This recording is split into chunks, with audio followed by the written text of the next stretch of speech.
네. 하나님 말씀은 레위기입니다. 레위기. 창세기, 출애굽기, 레위기 19장 23절 말씀부터 보겠습니다. 제가 가진 성경은 레위기 구약 성경 146쪽에 있는데요. 레위기 19장 23절입니다. 너희가 그 땅에 들어가 먹을 것을 위해 각종 나무를 심으면 너희는 그 열매를 아직 할례 받지 않은 것으로 여겨야 한다. 너희는 3년 동안 그것을 할례 받지 않은 것으로 여겨서 먹지 마라. 그러나 넷째 해에는 그 모든 과실이 거룩함으로 여호와께 찬양할 것이며 다섯째 해에는 너희가 그 열매를 먹어도 된다. 그리하면 너희에게 그 소산이 더 많아질 것이다. 나는 여호와 너희 하나님이다. 네, 그러셨습니다. 네, 레위기 19장에서는 이제 하나님께서 그 이웃을 사랑하는 것에 대해서 쭉 말씀하시면서 여기 이제 뒤에 가서는 몇 가지 특별한 것을 말씀하셨어요. 지금 읽은 23절부터 25절에서는 그 과목을 심었을 때 3년 동안은 먹지 말라는 거예요. 내가 그 나무를 심었고 내가 임의로 할 수 있지만 그 3년 동안은 나무에 열리는 과실을 먹지 마라. 왜냐하면 할례 받지 못한 것처럼 여겨라. 할례가 무엇인가요? 할례는 남자아이가 세상에 태어나면 8일째 되는 날 아이가 고추 끝을 그 겉껍질을 잘라내는 거 의식이거든요. 할례는 누가 제일 먼저 받았나요? 아담이 할례 받았습니까? 안 받았습니다. 그러면 할례는 언제부터 시작됐나요? 하나님께서 아브라함에게 할례를 받으라고 이스마엘과 함께 내 집에 있는 모든 남자들은 할례를 받아라. 그래서 이제 할례가 이스라엘에 들어왔어요. 할례 의식은 하나님의 언약에 참여한다는 뜻이 있죠. 또 하나님의 백성이 된다. 그 다음에 할례는 더러움을 제거한다. 죄를 제거한다. 는 뜻이 있어요. 그 영적으로는 예레미야 4장 4절에 있는 것처럼 그 욕심을 버리라고 네 마음 가죽을 베어내라, 잘라내라 그러시면서 마음의 할례, 욕심을 제거한다는 뜻을 가지고 있죠. 그래서 이제 유다 백성들은 할례 받지 않은 사람들은 이방 사람이에요. 할례 받지 않은 사람은 유다 백성들 가운데 들어올 수가 없어요.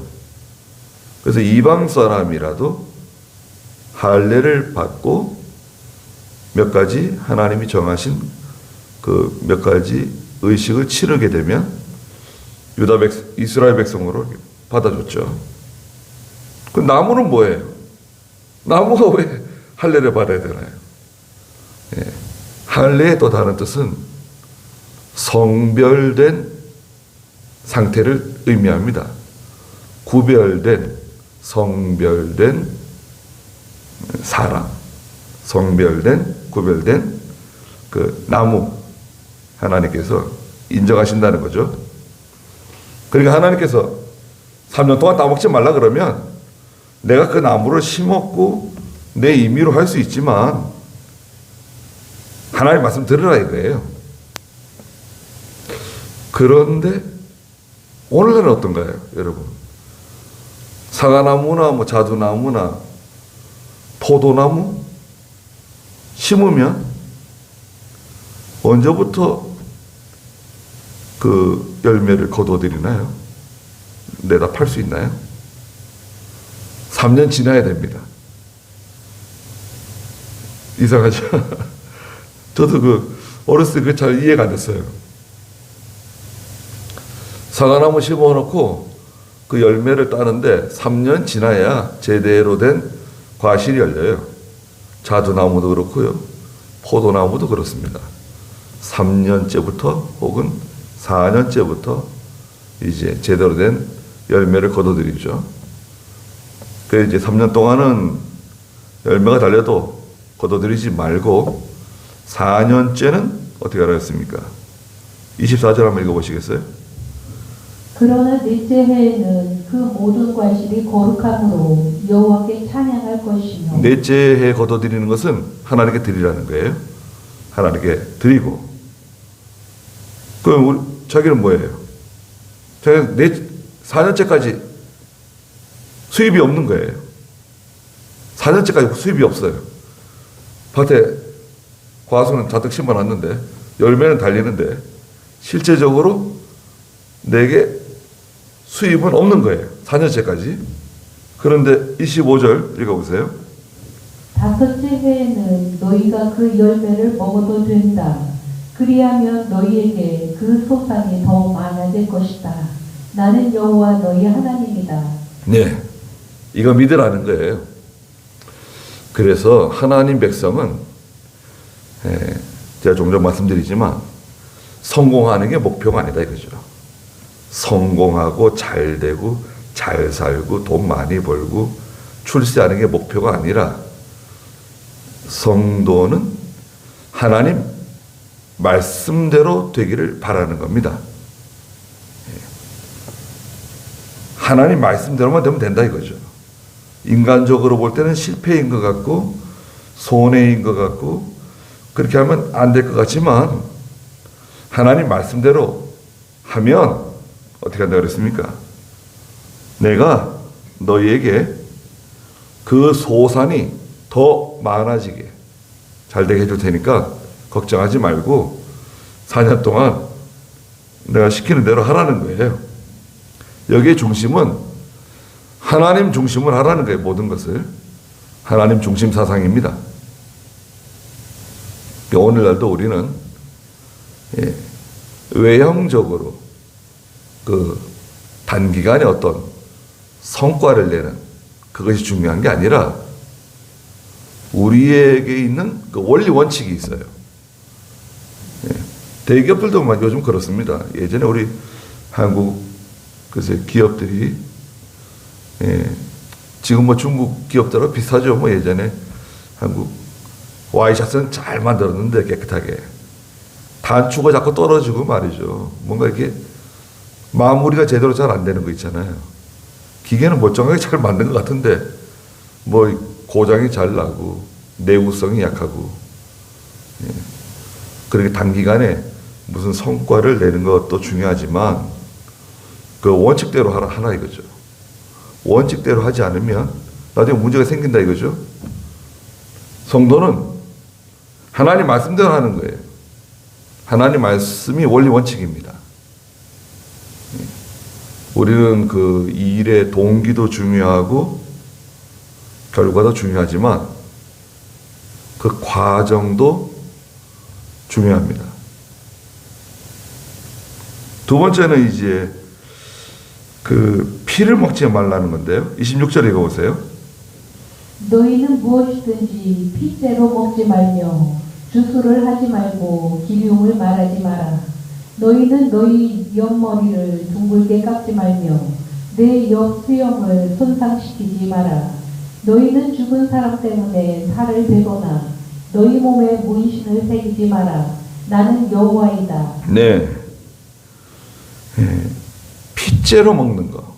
핏째로 먹는 것은 피를 먹는 것, 또 피가 들어간 음식, 또 피를 빼지 않고 피가 흐르는 그런 육류 같은 거, 그런 것을 삼가라는 거예요.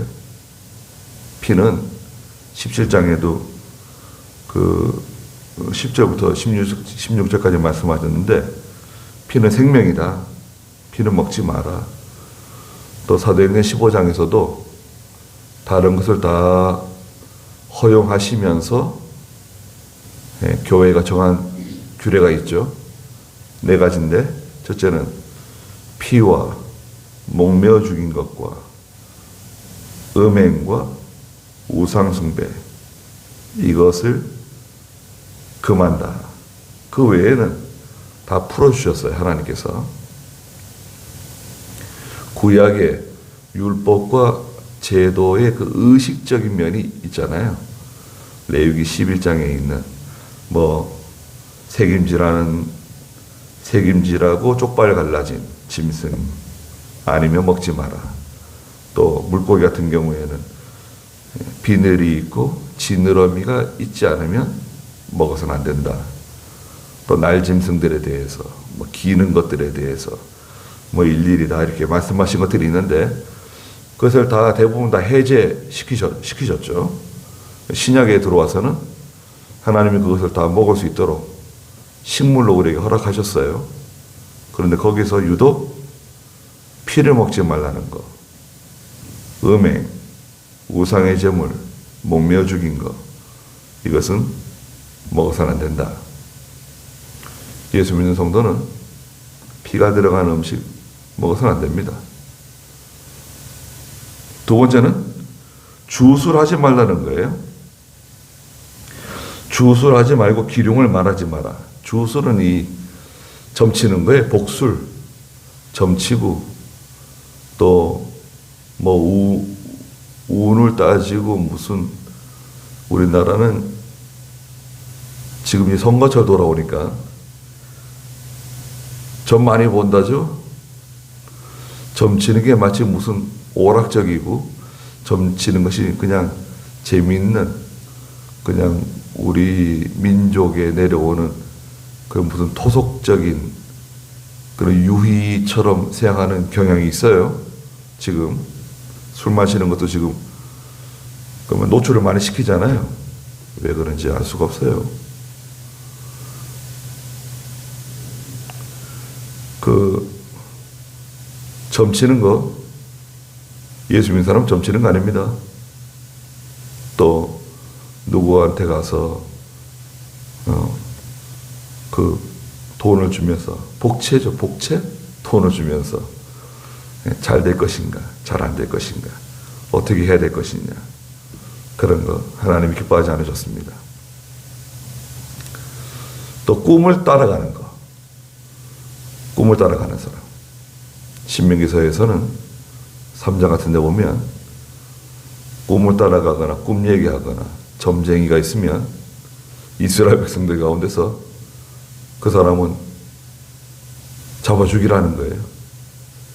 이스라엘 백성들 가운데 점쟁이가 있어서는 안 된다. 꿈 얘기하고 꿈 따라가고 꿈이 어디 있어요? 우리는 꿈 따라가는 사람들이 아닙니다. 우리는 하나님 말씀 따라가는 사람들이고 하나님 말씀에서 하나님 말씀까지 그 외에는 우리가 인정 못해요. 하나님 말씀에 맞지 않는 거는 그건 무슨 말을 해도 그건 잘못된 거예요. 누가 아무리 설득을 하든 아무리 좋은 말을 해줘도 하나님 말씀에 맞지 않는 것은 그건 잘못된 거다 이거죠. 용납할 수가 없어요. 또 세 번째는 27절에 너희는 너희 옆머리를 둥글게 깎지 말며 내 옆 수염을 손상시키지 마라. 이것은 이제 그 당시에 우상 숭배하는 미신적인 그 전통, 미신적인 관습을 따라가는 사람들이 행하던 그런 의식적인 거예요. 그 미신을 섬기는 사람들이 하는 그 의식적인 관습인데 머리를 둥글게 깎고 귀 옆으로 이렇게 머리를 밀고 그런 거 하나님 백성들은 하면 안 된다. 네 번째는 28절에 너희는 죽은 사람 때문에 살을 베거나 너희 몸에 문신을 새기지 마라. 나는 여호와이다. 성경은 죽은 사람을 기억하지 말라는 겁니다.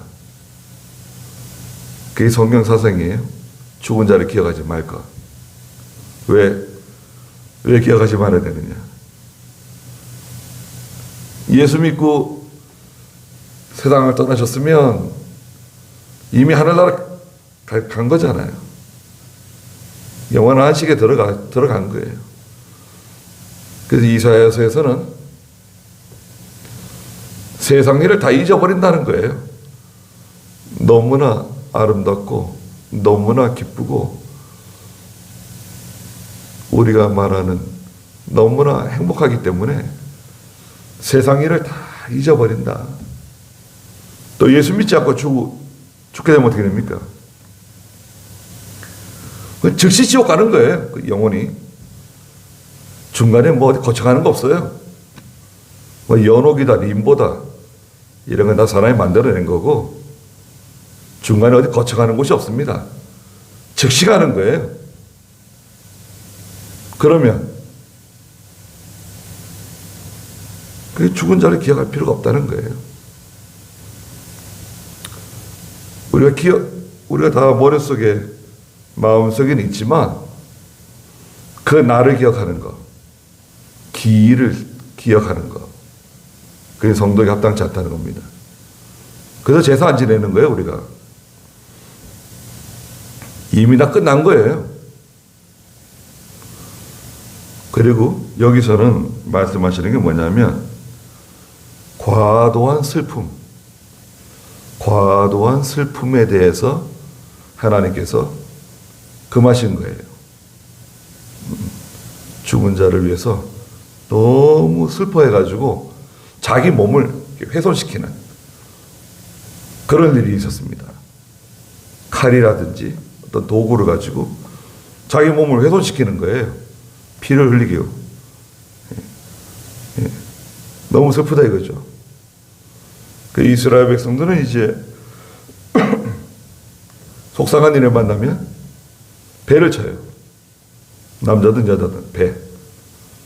우리는 막 이렇게 속상한 일 만나면 가슴을 치잖아요. 막 가슴을 두드리는데 이스라엘 사람들은 배를 두드립니다.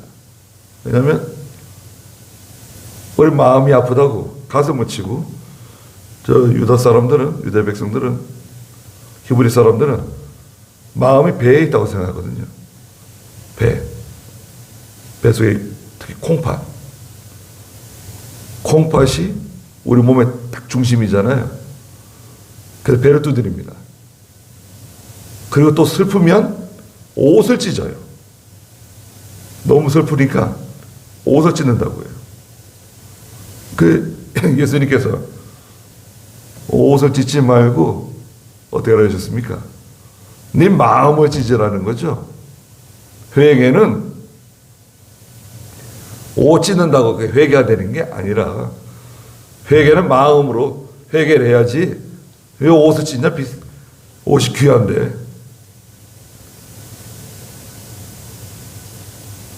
그리고 몸에 문신 새기는 거 그 성도가 하면 안 된다. 몸에 뭘 새기고 그림 그리고 그런 것들 있죠.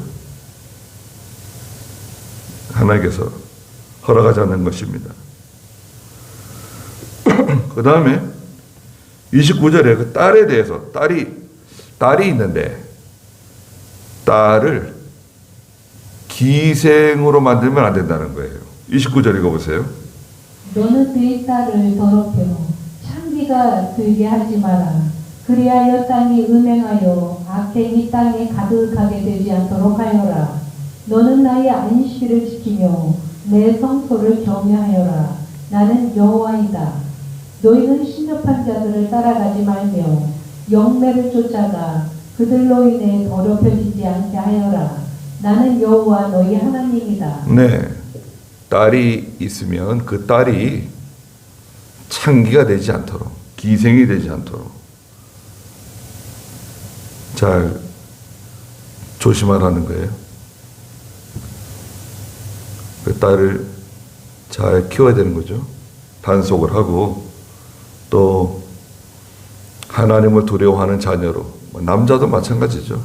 아들도 마찬가지입니다. 하나님을 두려워해서 믿음으로 사는 자녀가 되어야 됩니다. 결혼이라고 하는 제도는 하나님이 내신 제도죠. 결혼의 첫 번째 결혼식은 아담 하와의 결혼식이죠. 주례자는 하나님이십니다. 결혼 제도를 내신 분이 하나님이세요.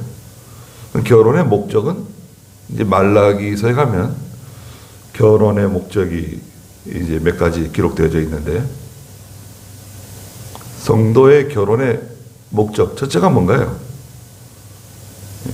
성도의 결혼의 목적은 둘이 만나서 행복하게 잘 먹고 잘 사는 게 아니라, 첫째 결혼의 목적은 음행을 방지하는 거예요.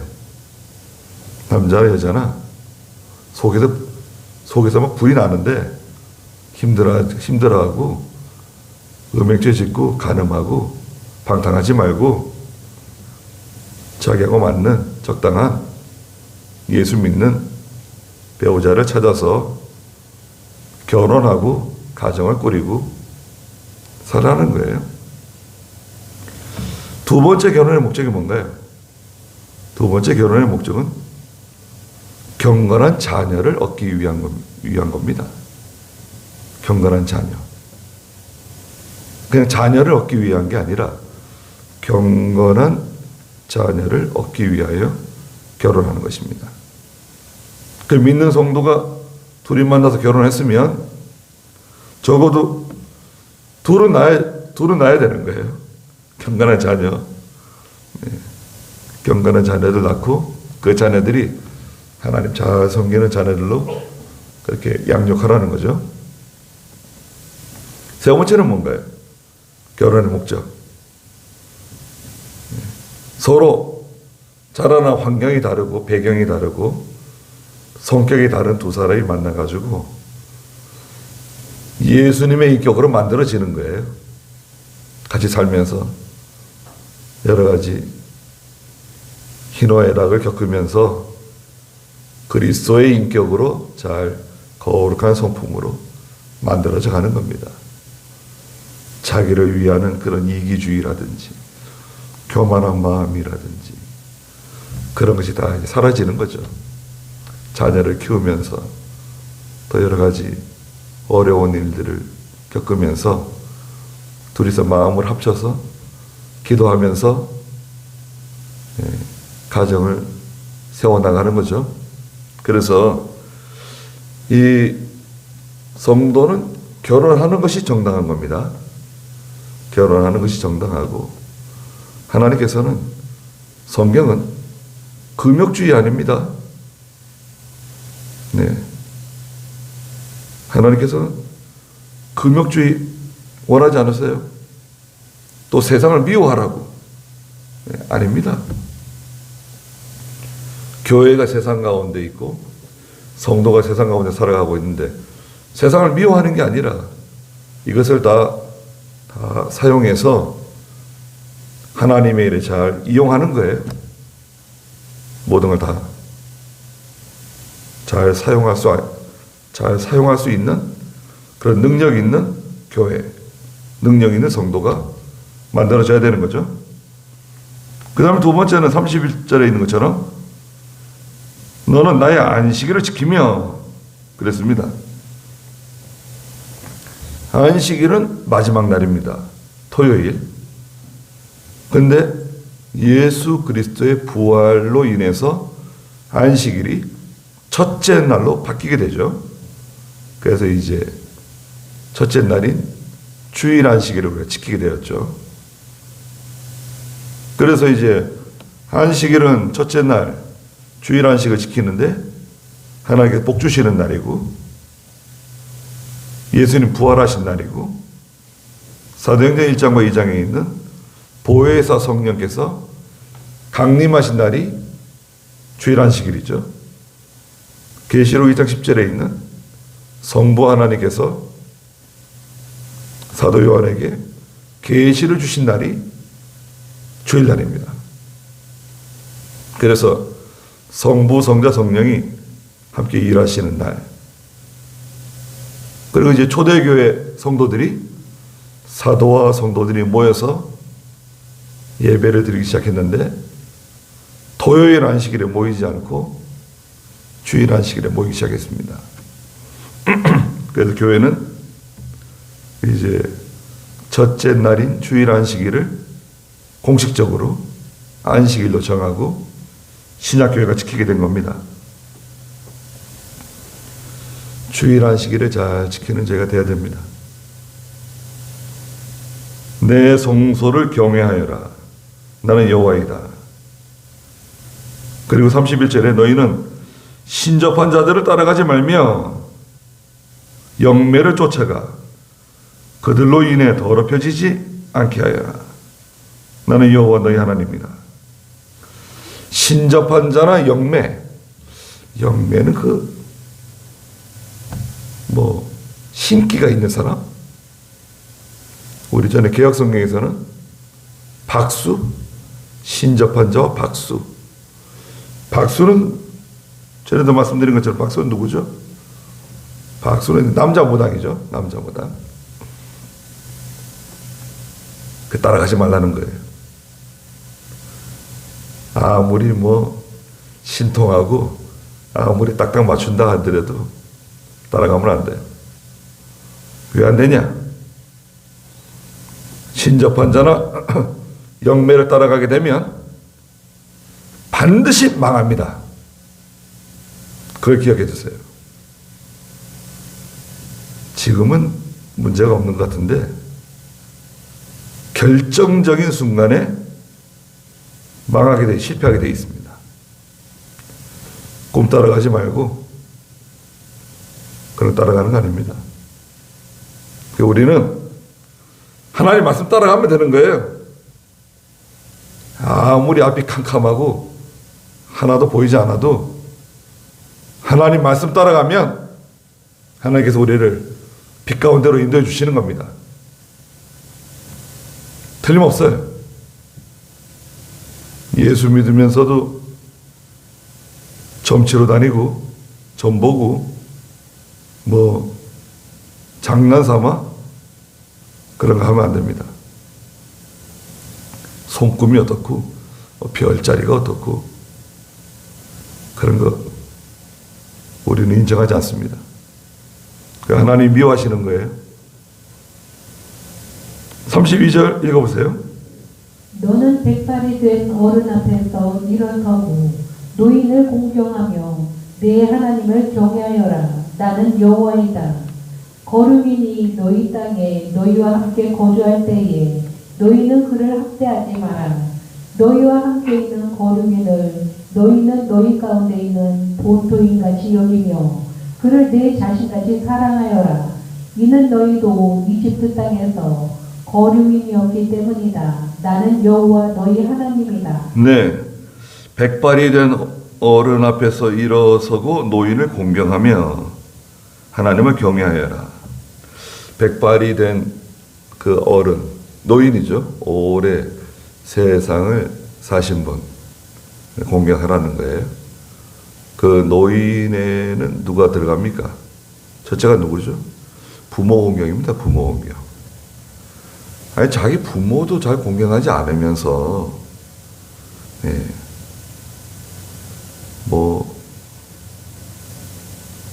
그 노인들 섬기는 사람들이 있습니다.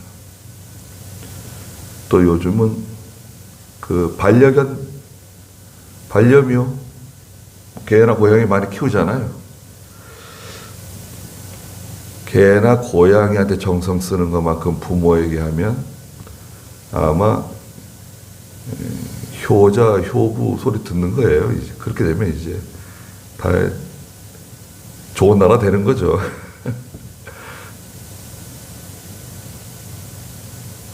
그 상황이 좀 다를 수도 있지만 사실은 부모를 공경해야 되는 거죠.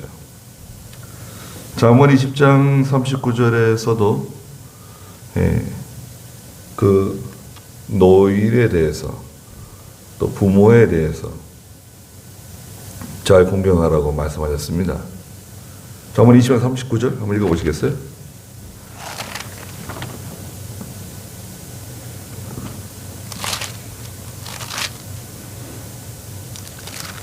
잠언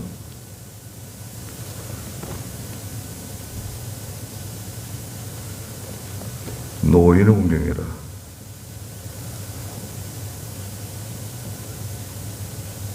제가 자꾸 요즘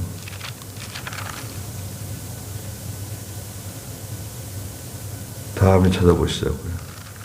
메모 잘못한 것 같아요.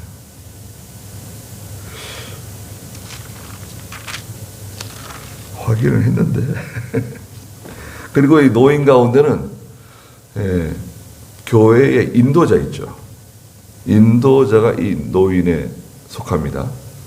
교회 장로. 교회 장로라고 하는 이 장로는 감독인데 인도자를 말합니다. 목회자.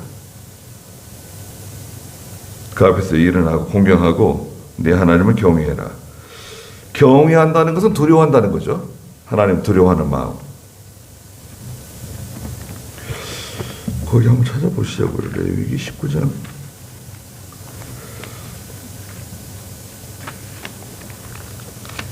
찾고 넘어가시자고요.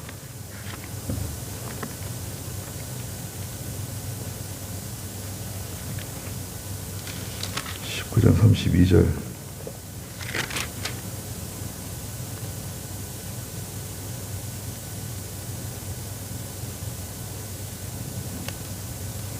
잠언 20장 29절? 29절. 29절. 제가 39절이라고 그랬죠. 29절입니다. 읽어보십시오. 젊은이의 영광은 그의 힘이고 노인의 아름다움은 백발이다. 네. 29절. 젊은이의 영광은 그의 힘이고 노인의 아름다움은 백발이다. 이사야서에서는 그 하나님을 경외하면 젊은 사람이라도 노인과 같은 선생과 같은 지혜를 얻게 된다고도 말씀하셨어요. 뭐 나이가 많고 노인이 된다고 다 지혜로워지는 건 아니죠. 근데 이제 첫째는 아까도 말씀드린 것처럼 부모를 공경해야 됩니다. 자녀들에게도 부모 공경하는 것을 가르쳐야 돼요. 말해야 돼요. 어렸을 때부터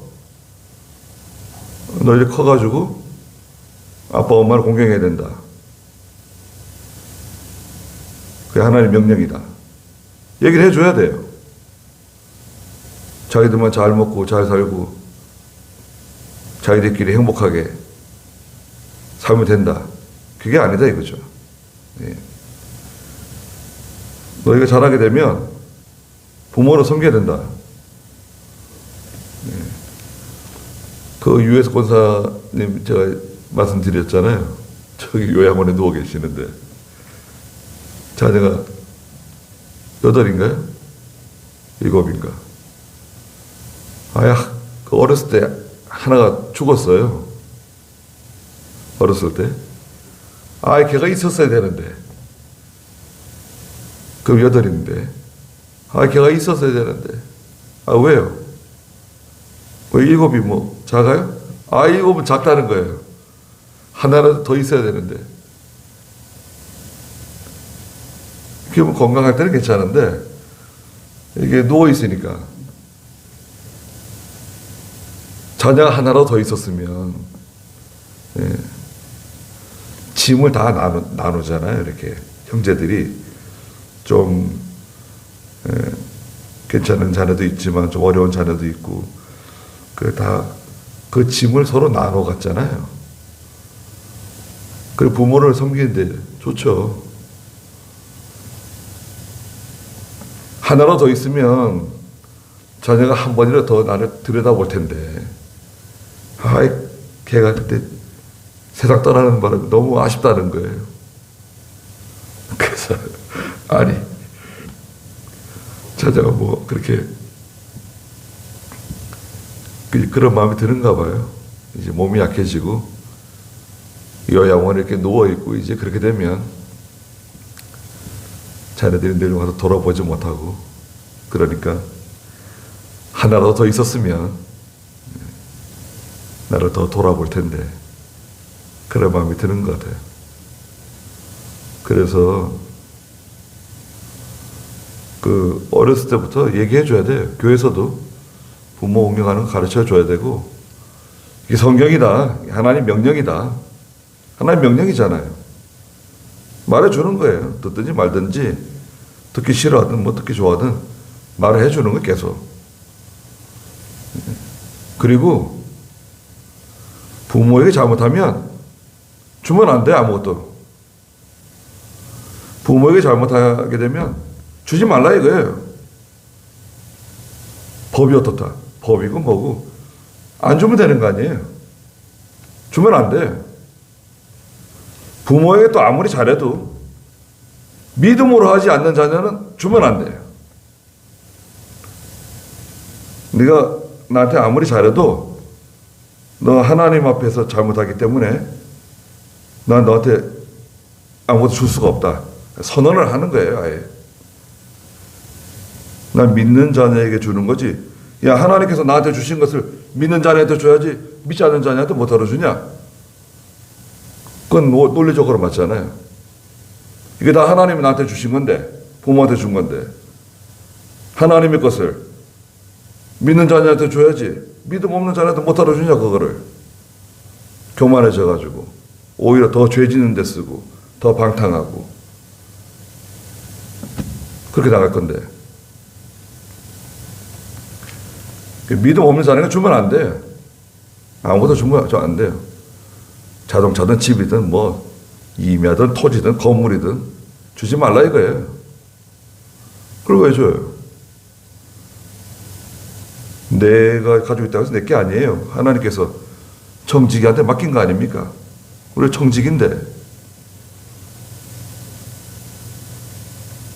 그리고 33절에 보니까 거류민이 너희 땅에 너희와 함께 거주할 때에 자, 이 거류민의 정체. 거류민이 누구냐? 이 거류민. 나그네라고도 이제 표현하는데요. 믿음으로 살다가 고난당하는 형제를 의미해요. 포괄적으로. 그래서 구약이나 신약이나 특별히 교회 안에 있는 고아와 과부를 말합니다. 교회 안에 있는 고아와 과부예요. 왜 교회 안에만 도와주냐? 그렇게도 말할 수 있는데 교회 바깥에 있는 고아와 과부는 그건 국가가 해야 할 거거든요. 국가와 제도가 하는 겁니다. 교회에 주시는 그 모든 재정이라든지 성도에게 주시는 그 물질은 하나님께서 딱 제한을 두셨어요. 교회 안에 있는 형제들 가운데 어려운 형제들, 또 고아나 과부를 돌아보는 것, 거류민, 또 믿음으로 살다가 핍박당하는 그런 성도를 도와주는 거죠. 거류민이 너희 땅에 너희와 함께 거주할 때 너희는 그를 학대하지 말고 또 너희와 함께 있는 그 거류민을 너희는 너희 가운데 있는 본토인같이 여기며 그를 내 자신과 같이 사랑하여라. 이는 너희도 이집트 땅에서 거류민이었기 때문이다. 나는 여호와 너희 하나님이다. 이집트 땅에서 이스라엘 백성들이 히브리 사람들이 거의 한 400년, 길게는 430년이라고 하는데 고생 많이 했잖아요. 네, 종살이 했잖아요. 종살이 했어도요, 그 이집트에 대해서 하나님께서 이집트 사람 미워하지 말라 그러셨어요. 이스라엘 백성들에게. 왜냐?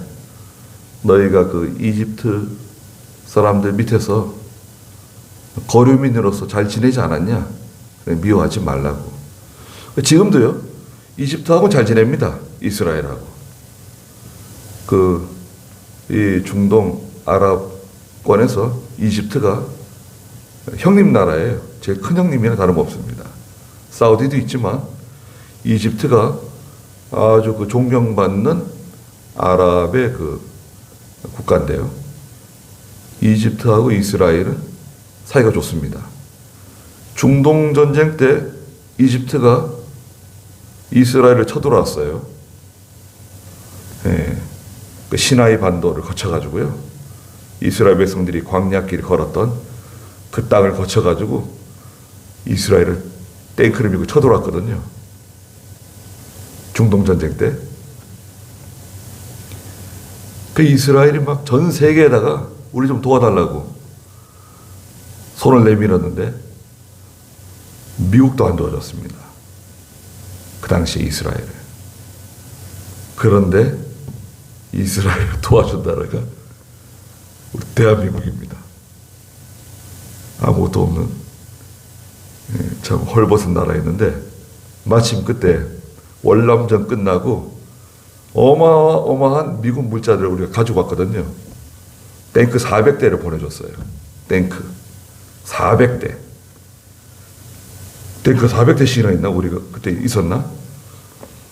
우리가요, 탱크가 없고 소련제 탱크 한 50대도 안 되는 거 북괴가 끌고 내려왔는데 거기에 그만 밀렸잖아요. 그 탱크에 대한 트라우마가 있어요. 서러움이 있어가지고 월남전에서 미군들이 버리는 탱크들 다 긁고 왔거든요. 그 탱크 어마어마하게 많이 들어온 겁니다. 그 중에 400대를 우리가 이스라엘에 몰래 보내준 거예요. 그래서 이스라엘이 지금도 우리 고마워하고 뒤로는 우리를 많이 도와주고 있죠. 군사 무기 쪽으로 협력이 잘 되고 있습니다. 거류민 도와주라는 거예요.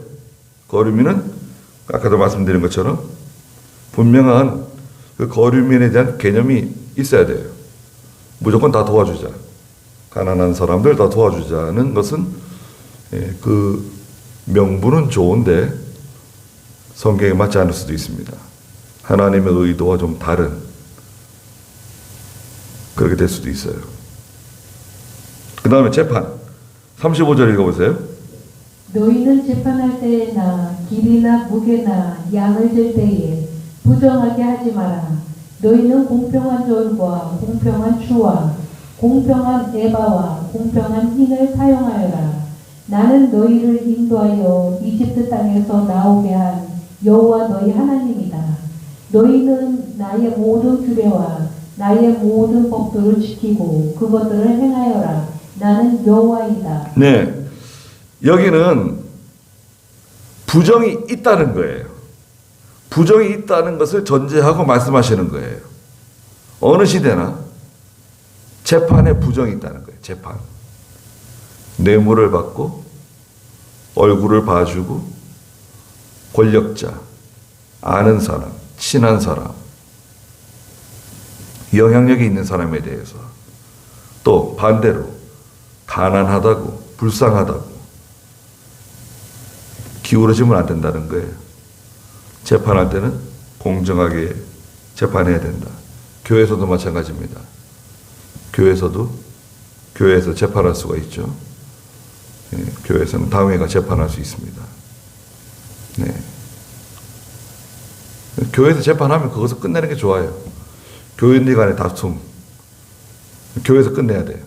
그 다툼을 가지고 세상 법정으로 가게 되면 그러면 힘들어지는 겁니다.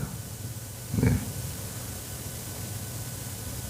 교인들 간의 다툼을 잘 정리하는 거, 기도를 많이 하고 공정하게 하고 그 다음에 그 재판 원고나 피고는 그 목사님의 결정에 잘 순종하고 억울한 게 있어도 하나님이 채워주실 것이다. 하나님이 갚아주실 것이다. 믿고 나가야 됩니다. 그 세상 재판으로 끌고 나가지 말라 이거예요. 그리고 길이나 무게, 양을 잴 때, 여기 그 탐욕으로 인해서 거짓된 행동하지 말라는 거예요. 예전에 이제, 지금은 그렇지 않아도, 예전에 이제 우리나라 대부분 다 그 말통, 대바가지 있었잖아요. 말통, 대바가지, 그것도 길쭉한 담뱃대 같은 그 저울 있잖아요. 그거 시장에서 자기가 사들일 때는 저울을 무거운 걸 달고 자기가 팔 때는 가벼운 추를 달고 여기서도 말씀하셨어요. 36절에 보니까 공평한 저울, 공평한 추, 공평한 에바, 공평한 흰을 사용해라. 공평한 에바는 우리가 알고 있는 그 말통입니다. 이런 곡식, 콩이나 뭐 밀이나 이 고체, 이 곡식을 재는 그 한 22리터 정도 들어가는 거예요. 기름통 있잖아요. 기름통보다 약간 더 많이 들어가는 거죠. 부피가 좀 되죠. 흰은 액체를 담는 거예요. 기름, 꿀, 뭐 이런 액체를 다는 기준 3.6리터쯤 되는 그런 흰이 있었어요. 근데 공정하게 거짓된 탐욕으로 기울어지지 말라는 거예요. 나는 너희를 인도하여 이집트 땅에서 나오게 한 여호와 너희 하나님이다. 이 말씀은 하나님 다 보고 계신다는 거예요. 그렇게 해서 뭐 돈 벌어가지고 그렇게 해가지고 다른 사람 속여가면서 그렇게 하는 게 아니다. 요즘 한국 음식들이 예전에는 한국 음식 김치도 뭐 냄새 난다고 해가지고 프랑스에서요 김치 금지법을 만들었습니다. 예전에 뭐 그런 법이 다 있나 싶죠. 한국 사람들 입장에서 김치가 마늘도 들어가고 이러니까 그 독특한 냄새가 있잖아요. 싫어한 겁니다. 프랑스 입법에 국회에서요 김치 금지법을 만들었다고 해요. 예전에. 지금 어떻습니까? 김치 뭐 얼마나 좋아하고 말이죠. 프랑스 뭐 제일 좋은 백화점에도 된장 뭐 고추장 다 들어가고 지금 한국 음식들이 뭐 BTS가 곱창을 좋아한다고 지금 미국에서 곱창 난리 났답니다. 곱창은 저도 잘 안 먹는데 곱창을 미국 사람들이 곱창을 좋아한대요 지금. 그러니까요 하나님께서 잘되게 해주시면 하나님이 잘되게 해주시면 그건 잘 되는 것입니다. 그 인간의 어떤 수단과 방법, 특히 거짓과 탐욕으로 하지 말라는 것입니다. 너희는 나의 모든 규례, 나의 모든 법도를 지키고 그것들을 행하여라. 나는 여호와이다. 이거 지키라는 거예요. 순종하라는 거예요. 그러면 잘 된다는 거예요. 하나님이 갚아주신다는 거예요. 사람들이 볼 때는 어리석어 보여도 하나님 명령 순종하는 사람이 제일 무서운 사람입니다. 우리는 하나님 앞에서 모든 걸 바로 하는 겁니다. 사람들은 오해할 수도 있고 사람들은 잘못 판단할 수도 있습니다. 그러나 하나님께서 다 갚아주신다. 알고 계신다. 있는 것을 생각하고 모든 것을 믿음으로 행하는 저희가 되어야 되겠습니다. 기도하겠습니다. 거룩하신 하나님, 하나님께서 이스라엘 백성들에게 너희는 그 가나안 땅에 들어가게 되면 내가 지금 말하는 것을 잘 기억하고 이것을 잘 지켜 순종하라고 말씀하셨습니다. 저희에게도 오늘날 똑같이 말씀하시는 줄 알고 이 말씀들을 기억하고 하나님께서 우리에게 원하시는 것이 무엇인지 모든 것을 믿음으로 감당할 수 있도록 믿음으로 행할 수 있도록 도와주시옵소서. 특별히 사랑하는 교회와 믿음의 가정들을 지켜주시고 여러 가지 환경적으로 어려운 일이 많이 있습니다. 하나님께 도와주심으로 말미암아 모든 일들을 능히 헤쳐나갈 수 있도록 하나님이 인도해 주시고 함께해 주시옵소서. 예수님의 이름으로 기도드리옵나이다. 아멘.